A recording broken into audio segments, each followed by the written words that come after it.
Hey everybody, and welcome to Winner and Loser of TV this week. I'm Jessica Dwyer, doing this a little different because I have two shows I wanted to review, and both of them had exact opposites effect on me. So without further ado, let's talk Once Upon a Time. On Sunday, September 27th, Once Upon a Time enters a whole new world. I'm King Arthur of Camelot. Of gallant knights. We've come to find you. You were expecting us. And brave warriors. I'm Merida. The clash of good versus evil has never been this intense. The fight to control my darkness has just begun. Once Upon a Time. The season premieres Sunday, September 27th on ABC. Once Upon a Time started out as a great concept, and now that we're getting into, I believe it is like the fifth season, actually. Wow, 5 seasons. I don't know what happened with the show or who made this decision, but the scapegoat concept of everybody loses their memory at this point has been used at least once every season.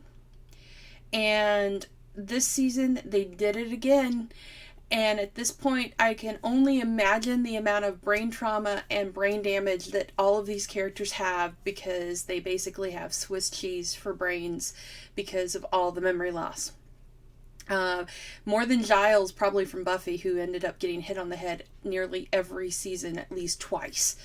But Once Upon a Time, it has lost a lot of viewers, I think, at this point, because of the recurring trope that they use of this, and just it's just gotten really old, and I'm very sad by this, because I really used to enjoy this show, and honestly, the one of the main problems I had with the show was the main character of Emma Swan, and I was able to enjoy the rest of the show without her taking away from that, being a very bland and an uninteresting character, because of characters like Rumpelstiltskin and Belle, and even the Charmings, for as boring as they are, at times. But the thing with Emma Swan was the fact that you have a brand new character that you're creating for this series, and you're surrounding her with these classic fairy tale characters that are so filled with character themselves and just personality. We're, I guess, supposed to relate to Emma, but I can't relate to Emma because Emma is just not an interesting character, nor is she likable, really.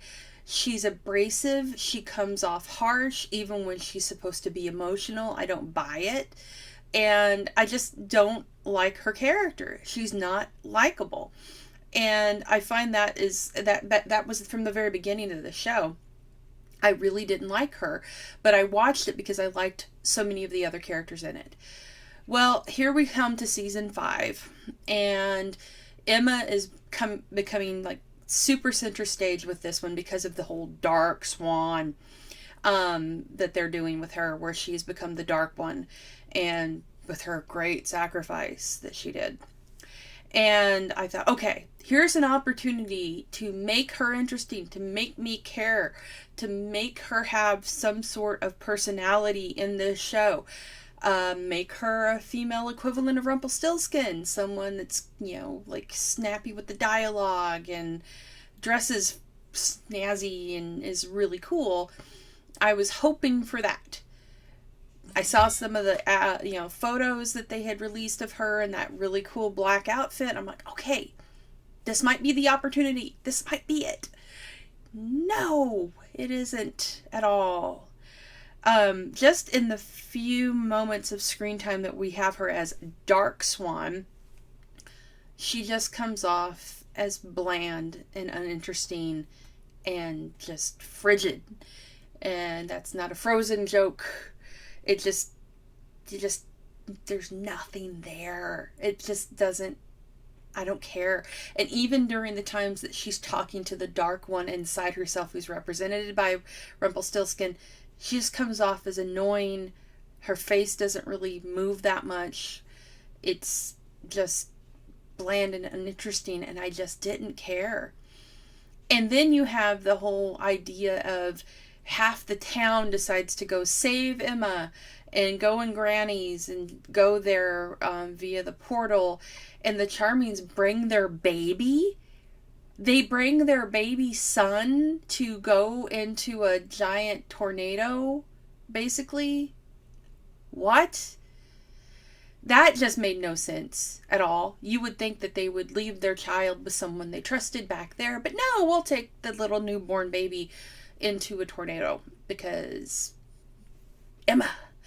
So I just, man, this show, and when they did the whole 6 weeks later after the whole, oh, we found Emma, we're going to save her from the darkness within herself, and then they flashed that on screen, I thought, oh my God, they're going to do it. They're actually going to do that again. And sure enough, everybody shows up, and they can't remember a damn thing from the last 6 weeks. Our memories are gone again. Who cares? Oh my God, you all have brain aneurysms at this point from this. Pick a new tactic with your show. Do something interesting. Stop making it like, oh, we're going to insert this character from a Disney movie and we'll do this here. Focus on story and stop using the same trope over and over again, because you have lost a bunch of people I know have just stopped watching it with the whole Neverland thing, which was like a couple seasons ago.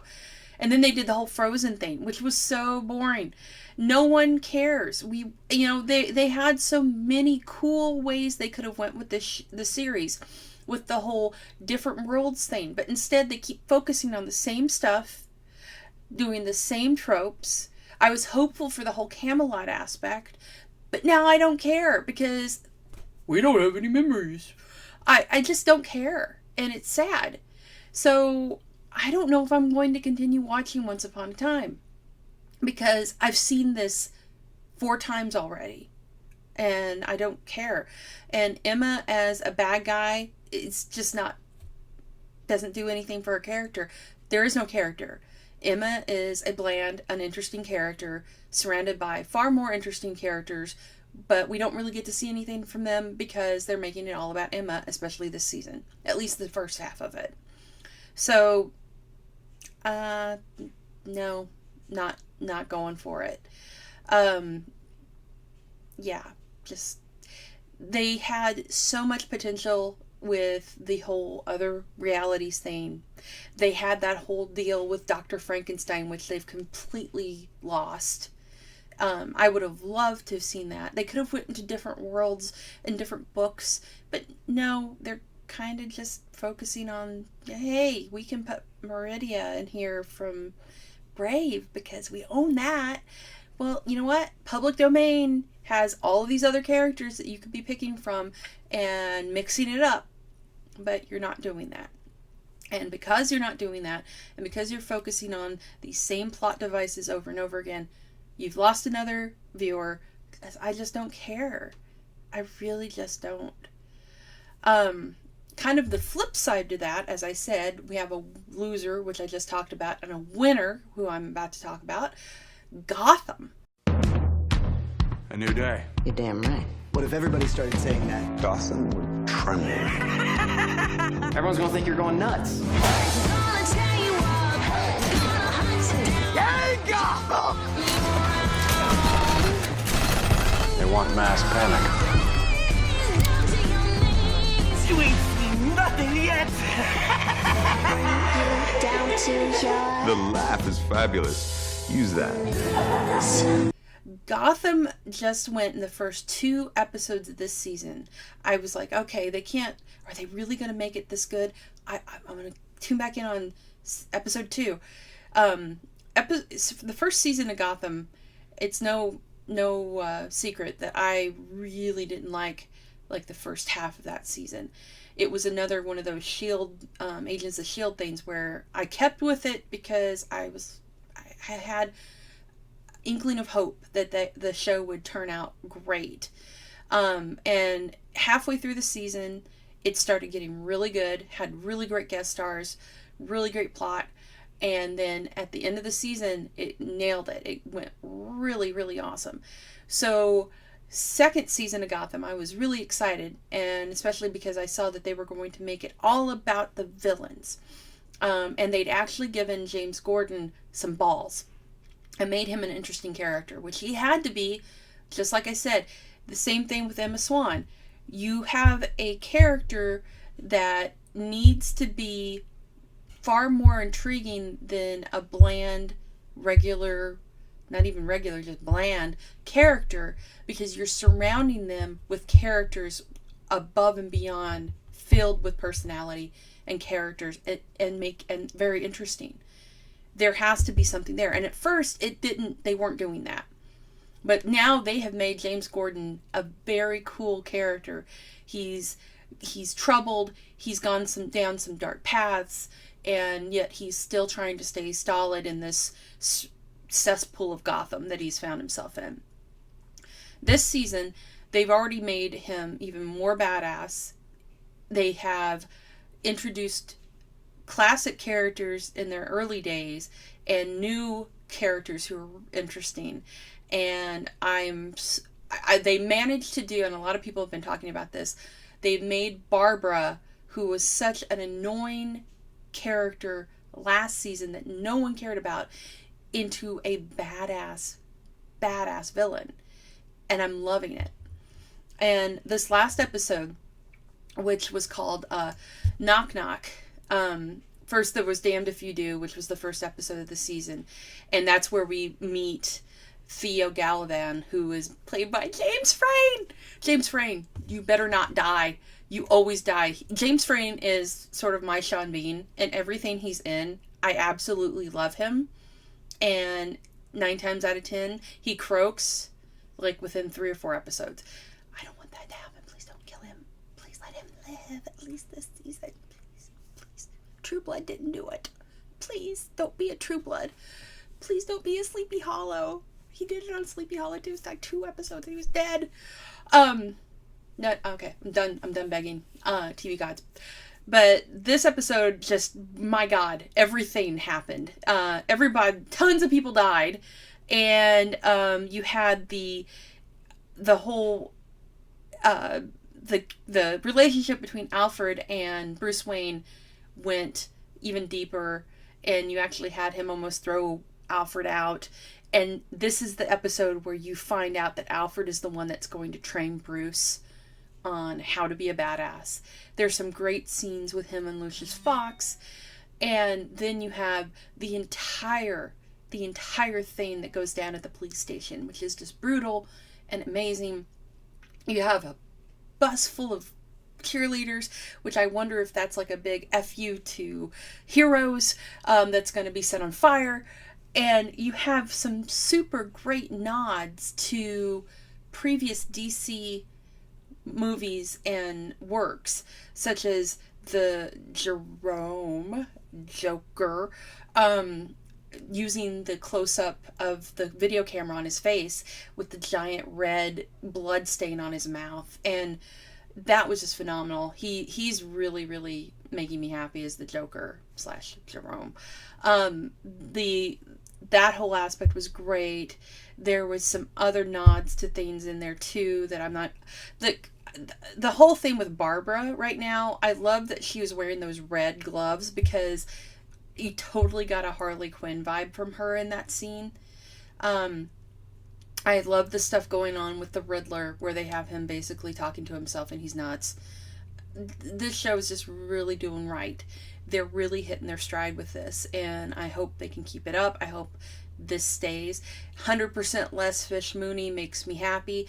The Penguin wasn't even in this episode, and they're allowing the Maniacs with an X to actually, build character. They're really allowing that, and that's how you do it. You balance, and the fact, within all of this, within these crazy characters, especially really good villains, like I said, you have to have a lead character that people want to see.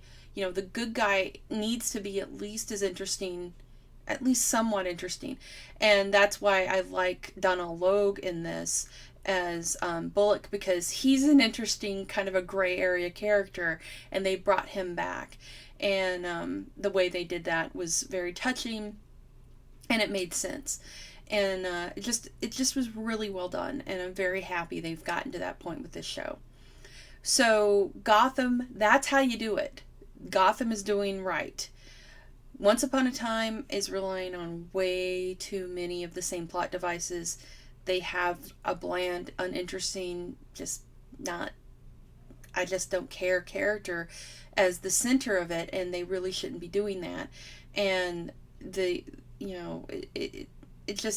need to work on it, because they have some great actors in that show. They have great actors, and they have great characters that they could go with and do things with.